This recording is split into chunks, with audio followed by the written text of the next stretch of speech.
മലയാള cinema ലോകത്തെ പിടിച്ചുകുലുക്കിയ നടി ആക്രമിക്കപ്പെട്ട കേസിൽ പ്രതിയായ പൾസർ സുനിയുടെ ഞെട്ടിക്കുന്ന വെളിപ്പെടുത്തലുകളുമായി ഇംഗ്ലീഷ് മാധ്യമത്തിന്റെ റിപ്പോർട്ട്. 2017 ഫെബ്രുവരിയിൽ കൊച്ചിയിൽ വെച്ച് പ്രമുഖ നടിയെ തട്ടിക്കൊണ്ടുപോയി ലൈംഗികമായി പീഡിപ്പിച്ച കേസിൽ സുനിയെയും മറ്റ് 5 പേരെയും കോടതി ശിക്ഷിച്ചെങ്കിലും ക്രിമിനൽ ഗൂഢാലോചന സംബന്ധിച്ച ദുരൂഹത ഇപ്പോഴും ബാക്കിയാണ്.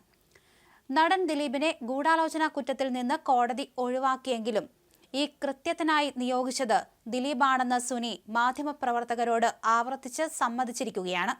ദി ന്യൂസ് മിനിറ്റാണ് ഈ വാർത്ത പുറത്തുവിടുന്നത്. 2017 മലയാളത്തിലെ പ്രമുഖ നടിയെ തട്ടിക്കൊണ്ടുപോയി ലൈംഗികമായി പീഡിപ്പിച്ച കേസിൽ മുഖ്യപ്രതിയായ പൾസർ സുനിയെ പ്രിൻസിപ്പൽ ജില്ലാ സെഷൻസ് കോടതി കുറ്റക്കാരനാണെന്ന് കണ്ടെത്തിയിരുന്നു.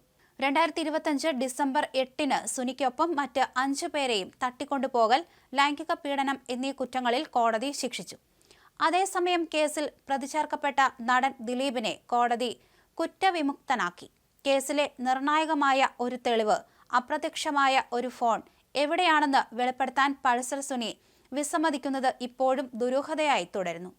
താൻ ആർക്കും ഇതിനെക്കുറിച്ച് വെളിപ്പെടുത്തുന്നില്ലെന്ന് ആരോട് വാക്ക് കൊടുത്തിട്ടുണ്ടെന്നും ആ വാക്ക് പാലിക്കുമെന്നും സുനി പറയുന്നതായി TNM റിപ്പോർട്ട് ചെയ്യുന്നുണ്ട്. കേസിലെ സുപ്രധാന തെളിവായ നടി ആക്രമിക്കപ്പെടുന്നതിന്റെ ദൃശ്യങ്ങൾ പകർത്തിയ മിസ്സിംഗ് ഫോൺ എവിടെയാണെന്ന് മാത്രം സുനി ആരോടും പറയില്ല. ആ ഫോൺ ഞാൻ എവിടെയാണ് ഒളിപ്പിച്ചതെന്ന് നിങ്ങളോടോ മറ്റാരോടോ ഞാൻ പറയില്ല, സുനി ഉറപ്പിച്ചു പറയുന്നു. ഇതൊരു വ്യക്തിക്ക് നൽകിയ വാക്കാണ്. ഞാൻ എപ്പോഴും എൻ്റെ വാക്ക് പാലിക്കും. ആക്രമിക്കപ്പെട്ട നടി താനുമായുള്ള രഹസ്യബന്ധം മുൻ ഭാര്യ മഞ്ജു വാര്യരെ അറിയിച്ചതിലുള്ള പ്രതികാരമായി ദിലീപ് തന്നെ ഏൽപ്പിച്ച കൊട്ടേഷനാണ് ഇതെന്ന് സുനി പറയുന്നു. എന്നാൽ സുനിയുടെ ഏറ്റവും വലിയ വൈരുദ്ധ്യവും ഈ വെളിപ്പെടുത്തലിലാണ്. മാസങ്ങളോളം പത്രപ്രവർത്തകനോട് കുറ്റം ഏറ്റുപറഞ്ഞ സുനി കോടതിയിലെത്തിയപ്പോൾ പറഞ്ഞത് കള്ളം. നടിയെ ലൈംഗികമായി ഉപദ്രവിക്കുമ്പോൾ ഞാൻ കാറിൽ ഉണ്ടായിരുന്നില്ല എന്നായിരുന്നു ഇയാൾ കോടതിയിൽ മൊഴി നൽകിയത്.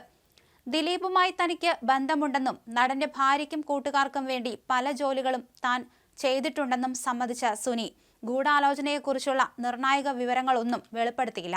ഇതിനെക്കുറിച്ച് ചോദിച്ചപ്പോൾ സുനി നൽകിയ മറുപടി കേട്ട് മാധ്യമപ്രവർത്തകർ ഞെട്ടിയെന്നാണ് റിപ്പോർട്ട്. കോടതിയിൽ അങ്ങനെ മാത്രമേ സംസാരിക്കാൻ കഴിയൂ. കുറ്റബോധത്തിന്റെ ഒരു കണിക പോലും ഇല്ലാത്ത മനസ്സാണ് തനിക്കെന്ന് സുനി തന്റെ സംഭാഷണത്തിലൂടെ വെളിപ്പെടുത്തുന്നു. 19 വയസ്സ് മുതൽ മോഷണം, മയക്കുമരുന്ന്, തട്ടിക്കൊണ്ടുപോകൽ തുടങ്ങി പല കേസുകളിലും പ്രതിയായിട്ടുള്ള സുനി താൻ ആരാണെന്ന് തുറന്നു സമ്മതിച്ചു. ആരെയെങ്കിലും തട്ടിക്കൊണ്ടുപോകുന്നത് വലിയ കാര്യമൊന്നുമല്ല. തെരുവിൽ നിന്ന് ഒരു കോഴിയെ എടുക്കുന്നത് പോലെയാണത്. യഥാർത്ഥത്തിൽ ഒരു റിസ്ക്കുമില്ല. ചിരിച്ചുകൊണ്ട് സുനി പറഞ്ഞ വാക്കുകൾ അയാളുടെ വളഞ്ഞ മനസ്സിന്റെ ആഴം വ്യക്തമാക്കുന്നു. എനിക്കൊരു പ്രശ്നമുണ്ട്. എനിക്ക് സഹായിക്കാനുള്ള സ്വഭാവം കൂടുതലാണ്. ആരെങ്കിലും ഒരു കാര്യം ചെയ്യാൻ ആവശ്യപ്പെട്ടാൽ എനിക്ക് ഇല്ല എന്ന് പറയാൻ കഴിയില്ല എന്നായിരുന്നു ഈ ക്രൂരകൃത്യം ചെയ്തതിനെ പറ്റി ചോദിച്ചപ്പോൾ സുനിയുടെ പ്രതികരണം. 2017 ഫെബ്രുവരിയിൽ കൊച്ചിയിലെ തിരക്കേറിയ തെരുവുകളിലൂടെ കാറിൽ സഞ്ചരിക്കുമ്പോൾ പ്രമുഖ നടിയെ തട്ടിക്കൊണ്ടുപോയി കാറിനുള്ളിൽ വെച്ച് ലൈംഗികമായി പീഡിപ്പിക്കുകയായിരുന്നു. ഈ സംഭവം കേരളത്തെ ഞെട്ടിക്കുകയും വലിയ ചർച്ചകൾക്ക് വഴിയൊരുക്കുകയും ചെയ്തിരുന്നു. എന്നാൽ ഈ ഗൂഢാലോചന സിദ്ധാന്തം കോടതി അംഗീകരിച്ചില്ല.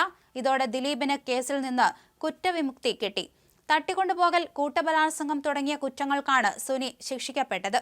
എന്നാൽ സുനിയെ ആര് വാടകയ്ക്കെടുത്തു, ഈ കുറ്റകൃത്യത്തിന് പിന്നിലെ യഥാർത്ഥ കാരണം എന്തായിരുന്നു തുടങ്ങിയ ചോദ്യങ്ങൾക്ക് നിയമപരമായി ഇപ്പോഴും ഉത്തരമില്ല.